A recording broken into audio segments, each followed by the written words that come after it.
The advanced economies need to be out of coal by 2030 and the whole world by 2050. If we don't take huge steps to decarbonise and clean up our economy in the next 12 years, then we start to get some enormous impacts beyond the already huge impacts we're seeing today. The new targets for increased energy efficiency and increased renewables are based at EU level, not at national level. So each member state has to make sure that what it does contributes to the overall goals and these targets. By incentivising renewable power, by making a level playing field for the kind of new cleaner fuels to come in, we could start to see a rebalancing. The standout example of transitioning away from coal is really the UK, and it's remarkable how rapid that's been.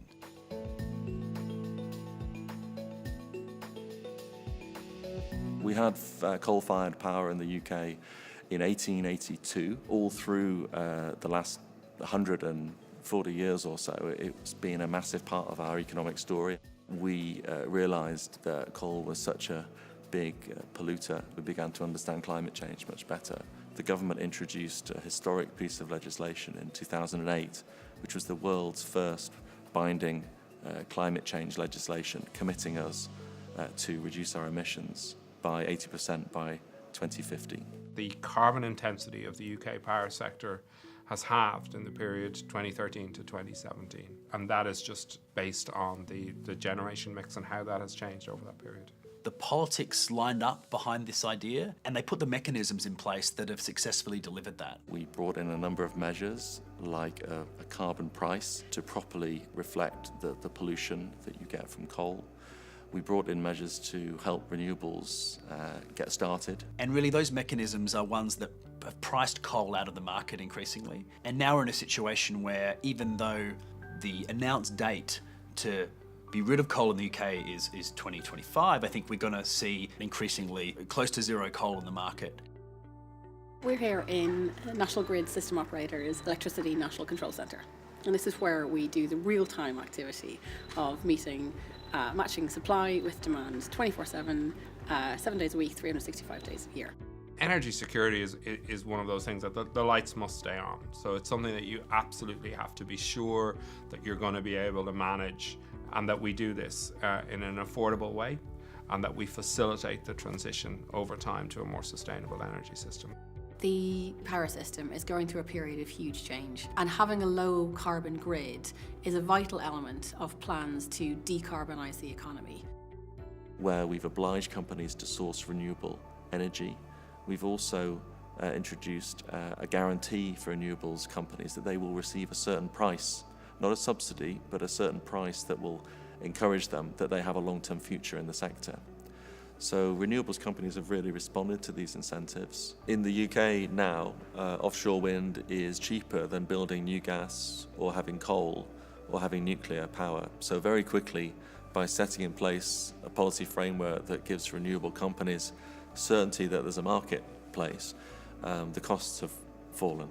And now it is the cheapest, the cleanest, and in terms of job creation, the most diffuse source of energy in our country. Renewables are playing an increasingly important part. We've seen wind generation, those levels really increase, and we've seen increasing levels of solar generation as well on the system, so we now have a really strong mix of renewables. So in April 2018, we had the system running for 76 hours without any coal generation for the first time since the Industrial Revolution. And this is due to increasing levels of renewables coming onto the system. And as we go forward, that's only likely to increase. In fact, the amount of hours that the system has run without coal has clocked up to over 1,500. We brought in measures to help renewables get started, and we've had a huge offshore wind revolution.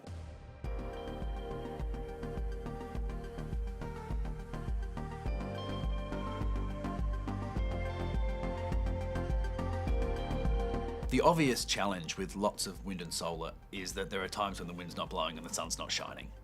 And this is a material problem. The challenges of keeping the system in balance as we look at increasing levels of renewable generation have got more difficult, undoubtedly, because a lot of that renewable generation is variable. Its output is dependent on the weather to a large extent.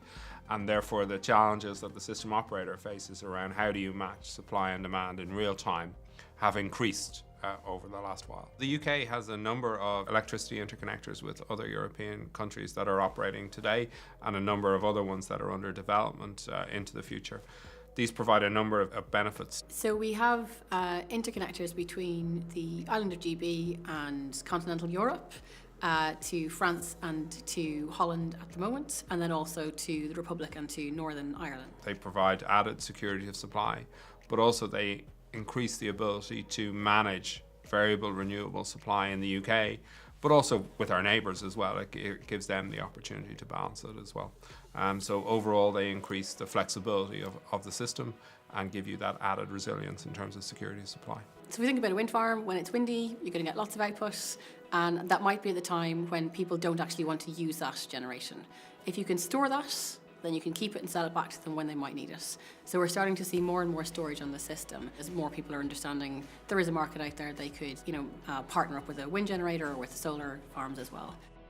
So we're now mature in our experience of managing wind generation. We have really good forecasting models of what the output will be, which helps us understand what the variability and intermittency might look like. We have a number of new balancing services to help us manage that. And we're now increasingly seeing providers come forward with wind generation plus the battery so they can self-smooth and self-correct their output and manage that themselves. The UK was the first country to set legislation that forced its economy to change and reduced our carbon budgets. But what we found was it was extremely good for the economy. If you want to build an offshore wind farm, you need to build the equipment and install it at sea first. But then you have to maintain it for 25, 30 years, maybe even longer. There are now more than 400,000 low-carbon jobs in the economy. That's growing incredibly fast. Suddenly these jobs that are being created are highly skilled. They're long-term jobs, so they're very valuable jobs. And these jobs vary from operating boats, operating vessels. You could be a wind turbine technician, or you could be making the advanced or most advanced blades in the world for wind turbines in your local town. And suddenly offshore wind has totally rejuvenated places like Hull, for example.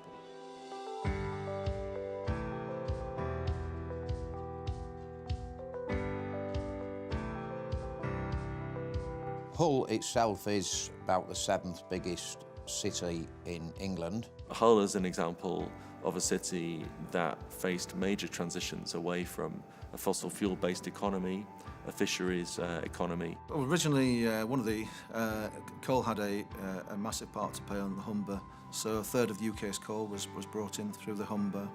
The fishing industry on the Humber was predominantly a huge industry. I mean, both Hull and Grimsby operate the 2 biggest fishing ports in the world. You know, it was always said that for every 1 person at sea, there was 7 support staff required ashore. Well, I think it was very tough in Hull as the industries fell away and communities found it very hard to find new jobs and get skilled up. It was an incredibly tough process. And now we're seeing some of the most exciting developments in Europe with its leadership on offshore wind. Lots of changes, yeah. I mean, obviously we've got Siemens that's opened up next door to us. There's Ørsted across in Grimsby. Overall, you kind of can see that the place has really started to grow and develop and become a really quite exciting place to be now. And I think it's been quite key, this kind of renewable energy revolution that's kind of come into the Humber. The Humber's perfectly placed for offshore wind. Geographically, it's in the kind of centre of the existing and proposed offshore wind farms. We're putting offshore wind turbines into the North Sea 100 times faster than when we first started. So if you're looking for productivity in the economy, if you're looking for a clean, green source of energy, then this is a really exciting story. Ørsted in the UK have now 11 operational wind farms with 2 wind farms in construction. You've got this heritage of marine and maritime activity, and there's been ports in the Humber, for over 100 years, and they can be adapted to this new industry. For other regions around the world, if you've got an existing maritime workforce, then they can transition into offshore wind quite easily. I'm a 4th generation shipbuilders. My dad, my granddad and my great-granddad was all from Gould Shipbuilding Yard. My niece actually works for me now, so she's 5th generation, and I started this company up 30 years ago in 1988. So we've started from, there's maybe just a handful of men, literally 6, and we went up to about 100 people altogether. We've got engineering departments, painting departments, fabrication and welding departments, a joinery department. So originally when we first started, there was quite a lot of fishing boats still running out of Hull and Grimsby. So predominantly we had regular work on the fishing vessels. Yeah, unfortunately that has gone now. Obviously with offshore wind, we're all hoping, and I'm quite sure there's lots of opportunities for us to take and grasp these while they're available. The vessel which will be getting delivered shortly is a nearly new vessel.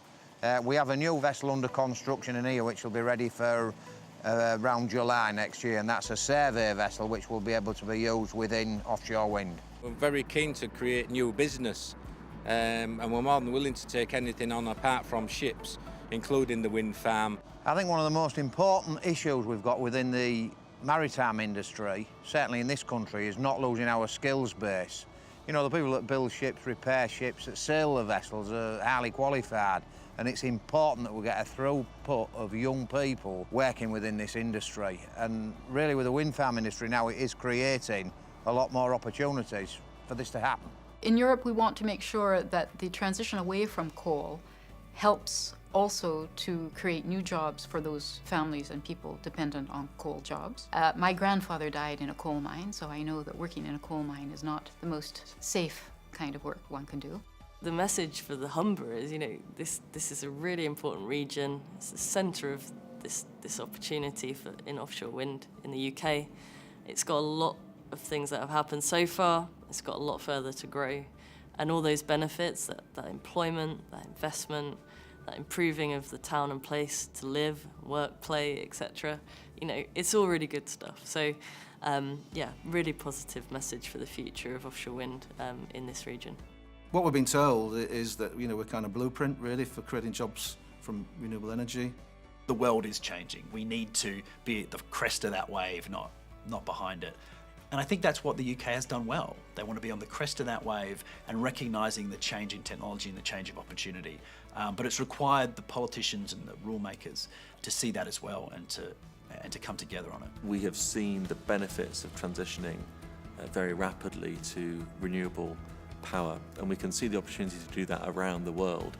And it's great for our economy, for our jobs, for our skills. It's also just necessary and urgent for our climate. So I see our role now as working with others to see how we can accelerate that transition around the world in a way that is good for those economies and good for those citizens and those businesses. Once we brought communities and businesses and government officials together and set in place some good policies, we saw an extraordinarily rapid shift to a cleaner, greener model. So it can be done. The challenge is enormous, it's unprecedented in human history, but it can be done when people get together and understand what's needed and work together to make sure that they ensure it's fair for everybody. It can be done and it has to be done.